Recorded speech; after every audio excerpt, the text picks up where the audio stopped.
Bringing the experts to you, we're talking about your money. Are you coming to a point in your life when you're ready to retire? There are 4 steps you need to take before leaving the workforce. Wealth manager Jim Sloan, he's an author as well, will be with us for the next hour to tell us about them. Jim, good morning. What's the first step? Good morning, Chris. The first step would be really to understand your retirement plan options because this is an area that could potentially cause significant problems if you don't know the rules. For example, when most people leave their employer, they think, oh, I'm going to roll my 401k to an IRA, and in many instances, that's fine. However, there are times when that could be a mistake. And another problem or potential problem would be if you have appreciated company stock in your plan and you roll the entire plan over to an IRA, well, you've just lost a significant tax benefit. Okay, very good, Jim. In about 10 minutes, Jim will tell us about understanding your retirement benefits. Jim, thanks. Back to your money. We are spending this hour talking about the steps that you need to take before retirement, something to think about. With us all morning long for the next hour at least is wealth manager Jim Sloan. And Jim, is there a way to get income before the age of 59 and a half without a penalty? Well, there actually really is, and it's basically the Internal Revenue Code, Section 72T of that code basically says that if you're under age 59 and a half, you can withdraw monies from your retirement account without having an early withdrawal penalty. Now, there are rules to follow, and you really need to know what those are, and this actually happens quite often. So, Jim, very quickly, what are some of those rules? What are some of the things that you need to do to qualify for that? Well, first off, you have to basically make sure that there's, let's just call it a 5-year rule that once you take out income, it can't stop or be modified for 5 years. It has to be taken over your life expectancy.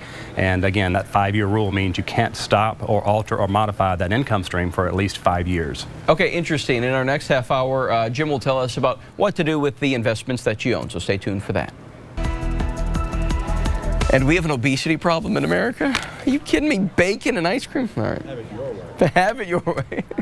5:38. Talking your money. If retirement is just around the corner for you or somebody you know, there are some things you must do before leaving the workforce. Wealth manager Jim Sloan has been here with us for the whole hour to tell us what they are. Jim, we've talked about a couple of steps. What else do you got? Well, Chris, I think one of the things that's very important is, and this actual step here is going to become a very big surprise to many investors, and that is examine your investments. What do you have? What fees and expenses are you paying? What kind of risk are you taking? And if the performance is not justifying the fees, then maybe you want to reconsider that. Because a lot of people put money in blindly, right? And just, you know, it's going to be there. You're talking to me, really know the ins and outs of what you've got.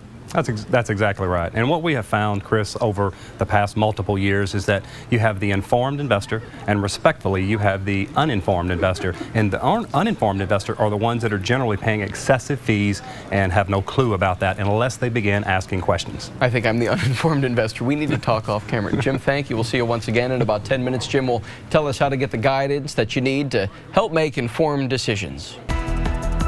Insight from Mary Jo Rapini, our final installment. Now we're bringing the expert to you. Our final step on what you need to do before you retire. Wealth manager Jim Sloan has been with us for the past hour. Jim, there might be the common misconception out there that everybody pays the same amount of investment fees, but that's not the case. I mean, there's a big difference. Oh, exactly. They really are. Let's just say on a $100,000 investment, somebody may be paying $500 a year in fees, and somebody else may be paying $4,000 in fees.